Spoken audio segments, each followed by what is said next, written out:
Hi, sorry I can't be there in person today. I'm Nick Tippery. I'm a botanist by training. I do some research on plants kind of across the board. I study live plants, I study the genetics of plants, and so I'm basically, I like to serve whatever students are interested in, things that have interest to local agencies like the DNR. So I'm sort of versatile, and I've enjoyed a lot of diversity in my projects as a result of kind of following where the interest is. So this is my lab. I've got space in here kind of in the foreground. I've got room to do some work in the summers. So collecting plants, pressing specimens, documenting diversity. We do that a little bit in the foreground here. I'm gonna flip my camera around so this makes a little more sense. So in the foreground here, I've got some fruit flies from the genetics lab, but in this space, during the summer, we make use of that to collect specimens, make vouchers, and I've got a microscope to do morphological analyses. So I've been involved on a lot of questions related to invasive species. So Japanese knotweed is a recent project. We've also worked on Phragmites, hydrilla, which is not a big one in Wisconsin just yet, but get samples from other parts of the country, and we've studied that one. And I sort of have a general functionality to be able to do genetic identification, and I've kind of branded myself as somebody who can use DNA to augment regular identification methods and give people a positive identification on unknown plants that might be difficult to identify with morphology, or new ones that are unfamiliar, or for whatever reason, just kind of give somebody a little more confidence in their plant identification.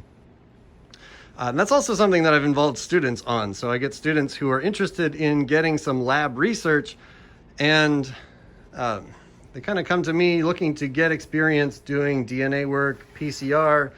We do DNA sequencing here, gel electrophoresis, and they can do this in a context that's productive and meaningful. So we answer questions of interest to the scientific community, to the land management community, and so on. So I have training in aquatic plant systematics. That's kind of my background. And then basically with a DNA add-on to that. So aquatic plants are my specialty, but I'm pretty much open to whatever questions come my way. And those that tend to be, aquatic plants, invasive species, a little bit about ecology, and so on. Have that space behind me is the research lab where we do the DNA work. I've also got this space, which is a prep room adjacent to my lab, where we can do plant growth experiments. So we have growing trays, media, and so on. And then I have kind of a modest, just a kind of a standing collection of plants that I can work with. Just involve students on other aspects of plant growing.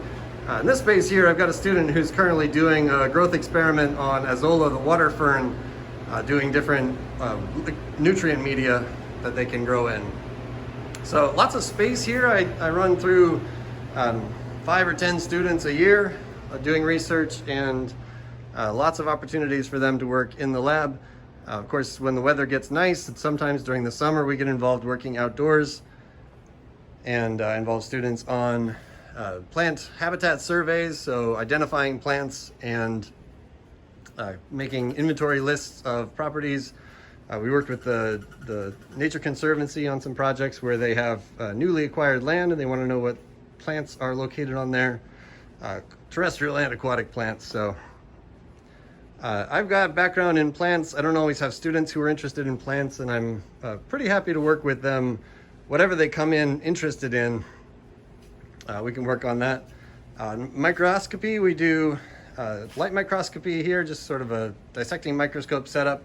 We also have the ability to do electron microscopy. I don't know if I'll be able to show that to you, but I've got some samples in the cabinet here. These are gold-coated samples of seeds that were collected from wetland soil cores. And as part of documenting those, we have run them through the electron microscope downstairs. So lots of chance for students to get involved. So I'll give you a little walkthrough of our greenhouse space. We have 3 greenhouses. The first one here we have reserved for student projects. This being the pandemic semester, we don't have so many projects, but spring is usually a pretty busy time for students to set up projects. They set up plant growth experiments. We have invertebrate experiments, all kinds of experiments basically that they can fit in this space that benefit from space and natural light. We get a lot of students who are interested in hydroponics or aquaponics, growing aquatic plants, things like that. We have a lot of student organizations that use this space. So we have students in a garden club, the ecology club. Some of them are involved in raising plants for sale, so we have a little bit of a horticulture tie-in here. And this place really gets going. They use it for the campus garden to start seeds in the spring. So in a few weeks here, they'll be getting their seeds set up to grow in here. So we get lots of students experience in taking care of plants, learning about plant growth and life cycles, and a lot of independence, really. So whether they're doing a research project or participating as part of a student organization, this is a space where they can get some of that experience. Our other greenhouses are a living biological collection. We are doing some community outreach where we do tours for students at local schools, sometimes as far away as Milwaukee. They come and they can take tours of our facility here. We teach them, the school-age kids, about plant diversity, about plants in general, photosynthesis, growth strategies, ecology, and just get them a really good chance to have hands-on exposure. One of my favorite features of the greenhouse is that the benches here are really at kid height. So we have a lot of inviting plants. They're welcome to touch and smell and explore the space around here. A lot of times they have some familiar plants they catch on to. Over here we've got a chocolate plant, cacao plants, a coffee tree over here. We've got banana trees in here. And different times of the year we've got plants flowering in here. These plants get used in teaching classes. So we teach in plant taxonomy and plant diversity course where they can dissect the plants, whatever we have available, and in plant taxonomy learn about the diversity of plant families worldwide. So just a really nice collection here that we make use of in plant courses with outreach to education. And another thing that the student organizations can get involved with, if we have plants that are easy to propagate, they can grab from here and start new propagated plants to sell in their fundraising sales for student organizations. We have a couple different habitat types in the greenhouse. So in the previous greenhouse, we grow plants that enjoy a little more shade, a little more humidity, a little more water. And in this greenhouse, we have plants that are happier in dry environments. So again, tapping into global plant diversity, really good opportunity for students to appreciate plants from other parts of the world, of course, without having to go to those places. These are some of the plants that are more reliably flowering for us, especially this time of year. And a lot of different interesting strategies related to the ecology of growing in desert environments. We do have an aquatic portion of the greenhouse here.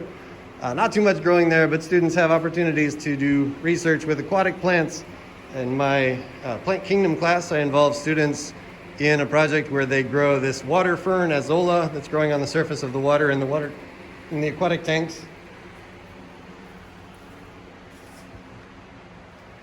And I guess above all, we're just really fortunate to have this space. It's a good place for students to come. It's open to students who know that it's here, and they can just come here and kind of absorb some peace. We also have students who are involved in art classes. They come in and draw plants that are in here. So it gets a lot of use, and definitely an asset for UW-Whitewater.